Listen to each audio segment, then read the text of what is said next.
position and higher influence, she may become the judicious helper of her elders in carrying out the interior economy of the house, the kind friend and adviser of the younger children, the cheerful fulfiller of 1,000 household duties, are constantly learning something new, and using her knowledge as she acquires it for the good of all. Well, there we go. I think I need to have more coffee.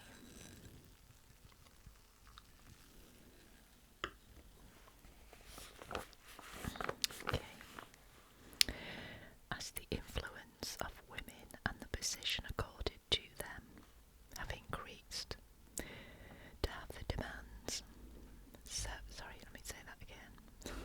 have the demands been heightened that are made upon them.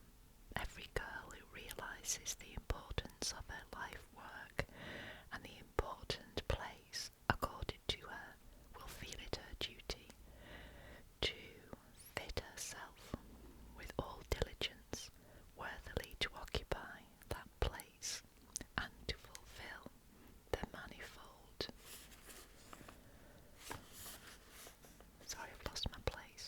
the manifold duties that devolve upon her, especially in the house. How is she, when she has once realised her privileges and value, to rise to the height of her position? Clearly, by diligent self-training and by systematically acquiring knowledge on all the various points in which she will be expected to act and judge for herself. The sphere of a woman's and of a girl's usefulness is greatly enlarged. Naturally, therefore, increased knowledge and culture will be required. If there is to be no failure in accomplishing her mission and in fulfilling the task every girl and woman finds to do. The number of subjects that enter into the home life scheme, and on which the girl who would worthily take up her position in the sphere of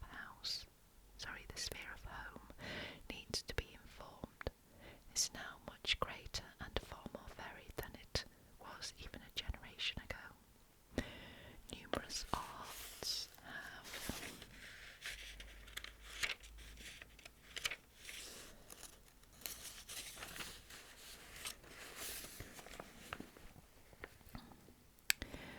been introduced, which a girl may practice with advantage for the adornment and beautifying of the home.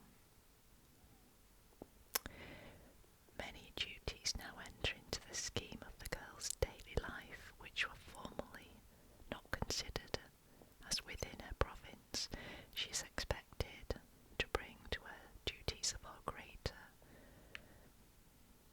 stock of knowledge than was considered necessary in a former generation.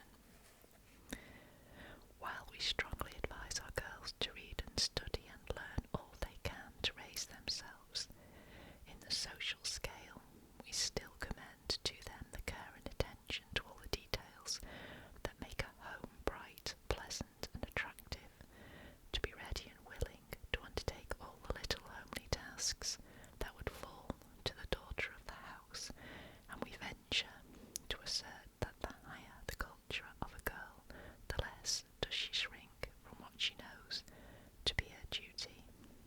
Gosh. Now, what do you think of that? 1896, remember? Let's have some more coffee.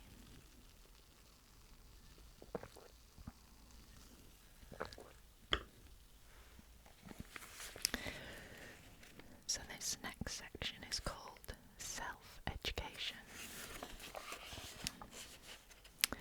It starts with a quote. When a plant ceases to grow, it begins to decay. Okay, I think I know where we're going here. So it says, when we no longer learn, we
some of those around you who have perused the former course, with others who have pursued the latter through their youth up to the present time, and say which you prefer. There is no one who cannot do something well, given a certain amount of patience and determination, and phrenologists tell us that everyone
best and most recent book upon the subject you wish to investigate. Study subjects rather than books. Try to use your knowledge in practice. With regard to light literature and fiction, few of us there. Few of us there are who cannot enjoy it, and happily it is so, for in good novels we can not only find amusement, but something to learn. It's interesting, isn't it, that books are always, in this period, about learning, productivity, rather than just purely relaxation and amusement and entertainment. It is too much the custom for girls to be contented with reading novelettes and such like writing, the most unsatisfactory mental food possible. Okay.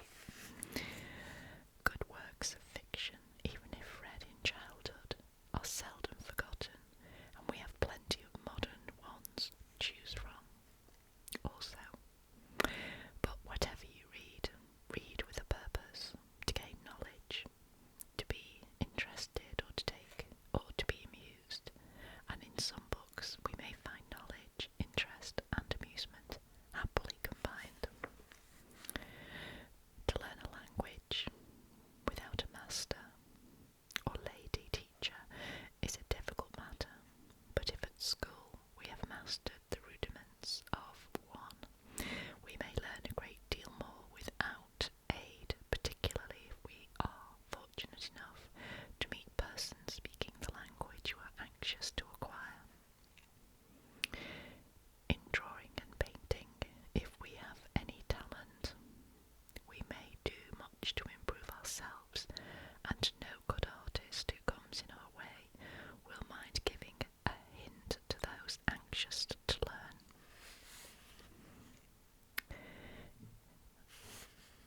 In your own masters in this accomplishment, as in any other, criticise your own work as you would do that of a fellow student, and get other people who are competent to do so. Do not be content with what you know is out of drawing or unsatisfactorily painted, simply because there is no one to find fault, and possibly make you do your work over again. This is brilliant.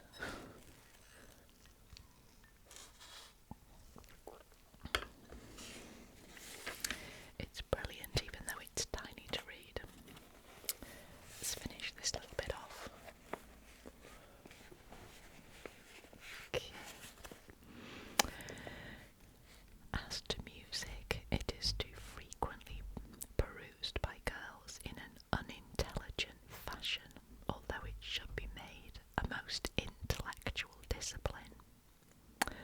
By musical education we do not mean the playing of airs with variations more or less indifferently, or, what is worse, mutilating a grand sonata by a master composer, but a patient, persevering fight with the technicalities, the careful training of the fingers to ready obedience, and the searching out of the composer's thought in a movement, the making yourself one with the composer for the moment, and so rendering his work worthily. It is questionable if this can be done unless the student reads and masters something of harmony. Harmony, although at the outset appearing somewhat dry and tedious, becomes most interesting as one progresses, and any labour it costs is amply repaid in the increased power of rightly interpreting. A composer. Practice as regularly and as long, if other duties will allow, as you would have.